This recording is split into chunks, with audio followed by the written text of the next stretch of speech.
Hey, I'm Emily Page and you're watching Start to Sold.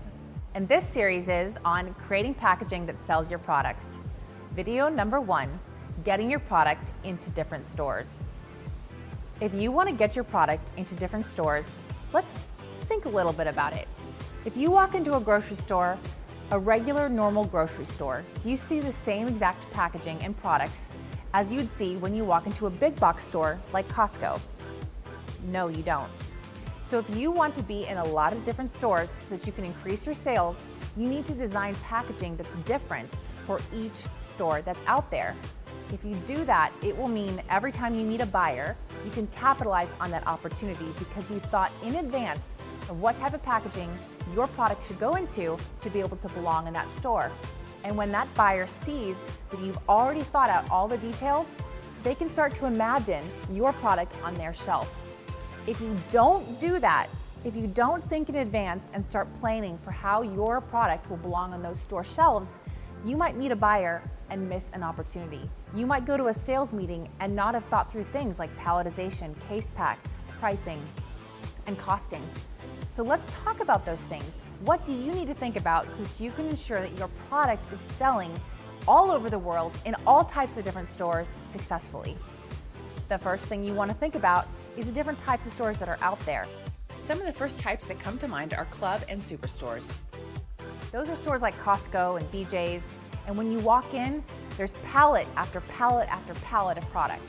They're usually very affordably priced, and so the margins that you should expect to be able to put on your product need to be really, really deep and tight. That means that your packaging also needs to be value oriented. You want to make it affordable, you want to make it very easy for people to pick it up and have it be a big bulk product.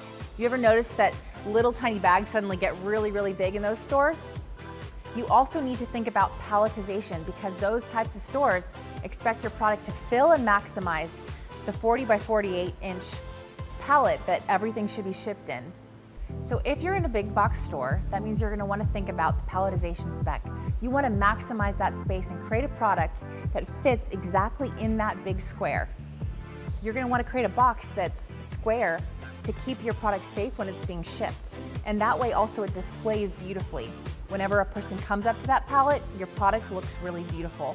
And that's another opportunity for you to design real estate to sell your product, printing along the corrugate box that displays everything. The one other thing you got to think about for big box stores is that all of the things that they're going to be buying are going to be in big quantities, truckloads. So if you're planning to go meet with a big box buyer, you want to think through all of those things, the palletization specs, how you're going to display your packaging, how many units of your product is going to fit into a truck. Let me show you some examples of stuff that we've created for club stores and big box stores. Ka-ching! You can see the display case, the pallet. Another type of store that you can design your packaging for is boutique. We all love going into little shops and buying special gifts for our friends from boutique stores, and that requires a special kind of packaging. Firstly, you want to think about being flashy and special. You want to invest that extra money into the UV spot finish or the gold foil or embossing because the packaging really sells the product. You also want to design for seasonality. Stores like that are constantly moving product in and out. They want the colors to match the season. So be sure that you have something in mind so when you meet with your buyer, you have something to offer. You also want to think about the display. They usually have smaller quantities, smaller units, and they have display tables and shelves that really focus on the product. So be sure that whatever you have displays well in that type of a setting. Boutique packaging is really fun packaging. So you want to be sure that you've thought that through so that when you meet with your buyer, you close that sale. Another category we all love is e-commerce. I've heard that 60% of sales occur through Amazon.com. Do you have packaging that works well when it's shipped? Let's talk about that. The best thing that you can do is go and look at the different stock sizes available through Amazon.com or US Postal Service if you're mailing your own products. Because each stock size box has its own price and cost based on weight and dimensions. If you create products and packaging that's custom fitted to fit into those boxes, you're going to maximize the amount of sales that you can do and minimize the cost that your customer is going to incur. Things that work really well, creating bulk packs so people have incentives to buy more. That way it fills the box. actually changing the box size that you have. You can actually change the entire box size. That way it fits better in one of those smaller containers and is easier to ship.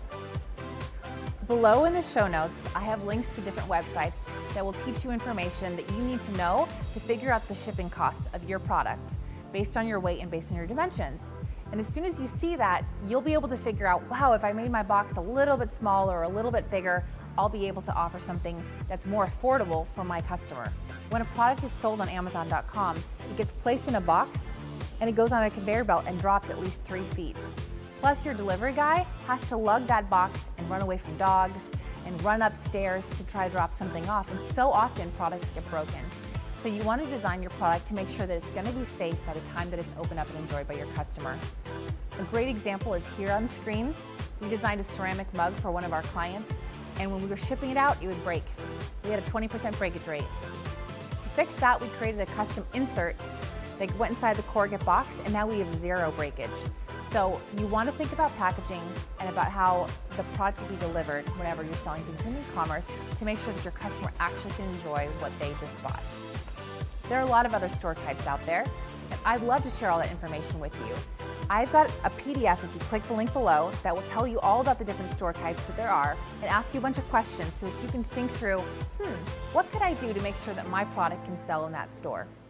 I hope it helps you, so click the link below and check it out. And don't forget to subscribe to our channel.